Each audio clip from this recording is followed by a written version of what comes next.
What role is the FBI playing in the investigation at this time? The FBI has basically to see if there's any terrorism connection, which there's not. And I have to say, I've done everything over the past 24 hours since this collapse happened in the early morning hours to say nothing to see here, total accident, mechanical problem, of course. It looks like a mechanical failure, a power outage, nothing to see here, don't worry about it. Then General Mike Flynn has to go and call this a Black Swan event and says, look more deeply into this. So we have. And there's more than meets the eye. A large shipping container at that hour, it appears, based on the videos that we've seen, collided, and hearing from authorities that that shipping container collided with the one of the columns of the Key Bridge.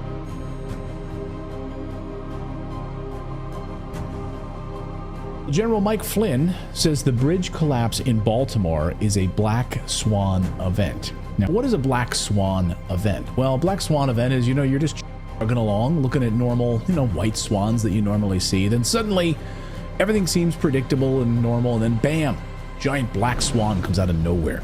Something totally unexpected blindsides you. It usually happens economically, right? We see that obviously with what happened in the 2008 collapse. That's exactly what a Black Swan event looks like. That's the essence of the Swan event. Unexpected, impactful, often leaving us scrambling to make sense of what in the world just happened. And this is a Black Swan event, he says. Black swans normally come out of the world of the finance, not military. The standard operating procedures for all U.S. ports, harbors, and bays that transit commerce and military activities are supposed to maintain an incredible level of discipline, rigor, and awareness for these very type of events not to occur ever. Yet here we are. There are harbor masters for every single one of these transit points in America that are in charge of assuring the safety of navigation. Start there, he says. Talk to the harbor masters. Don't necessarily look at the boat itself. That's maybe a red herring. Look at the harbor masters.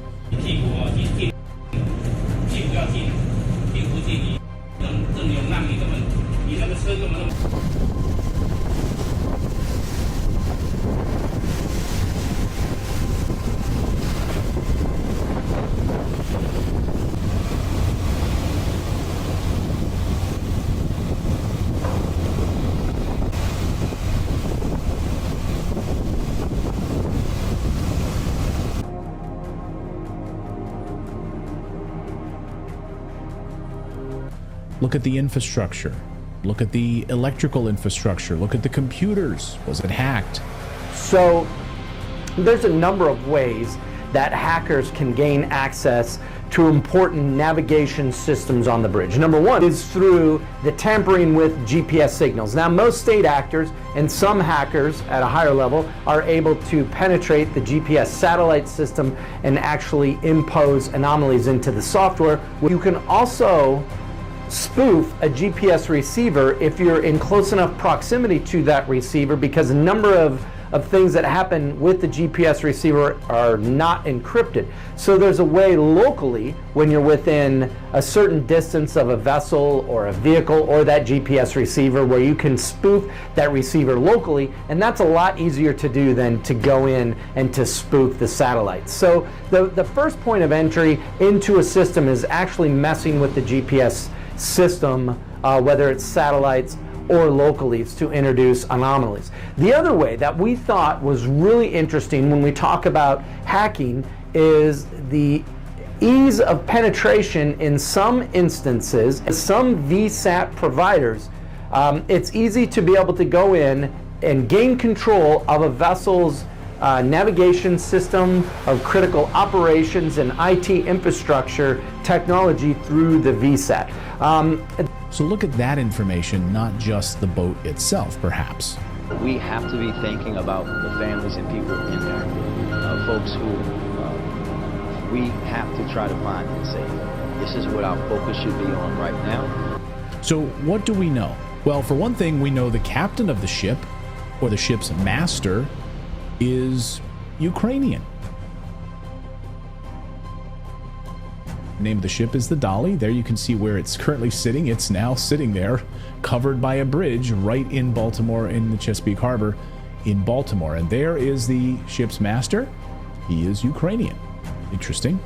And UK Telegram channels, these Ukrainian Telegram posts. This is a beautiful work, all over the world without hesitation. If you don't accept the aid package, then get it. Look forward to our surprises throughout Europe. We will teach you to defend democracy and help those who need it.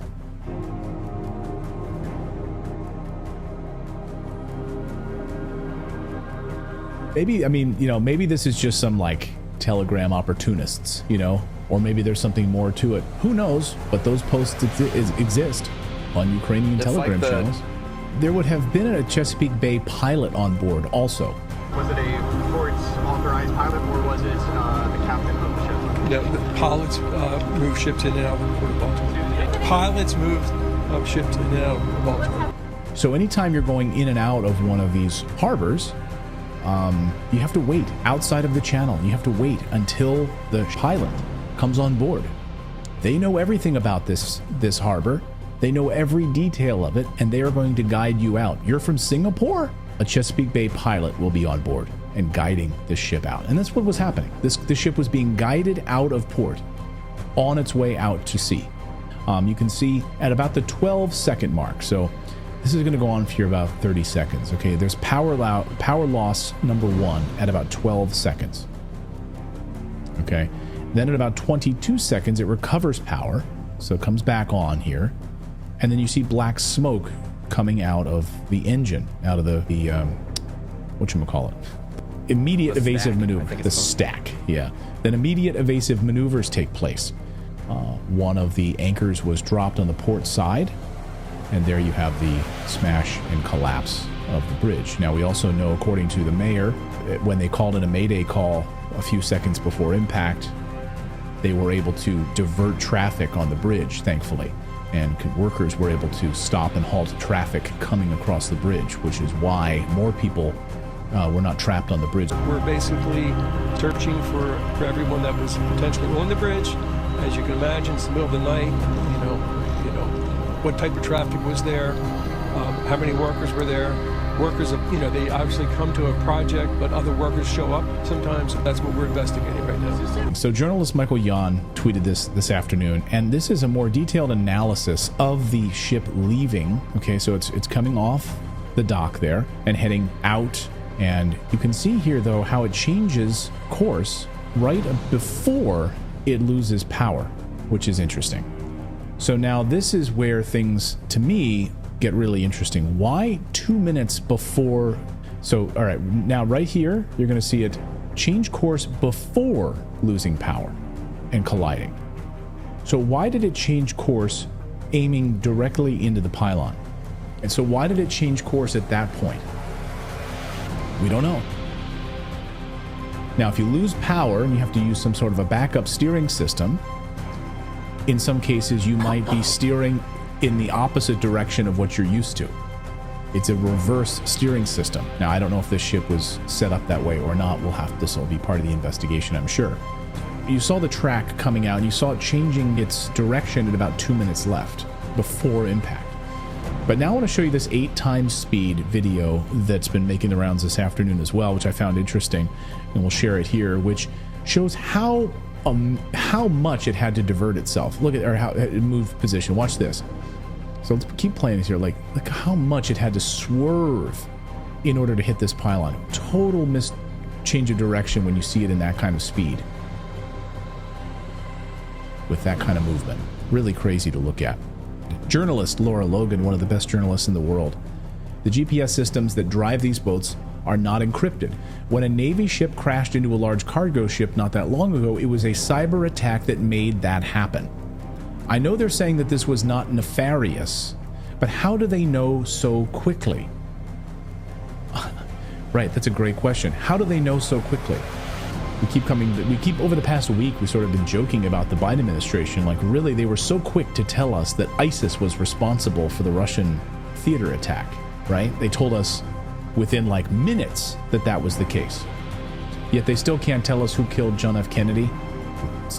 Can't provide details about the 9/11 attacks.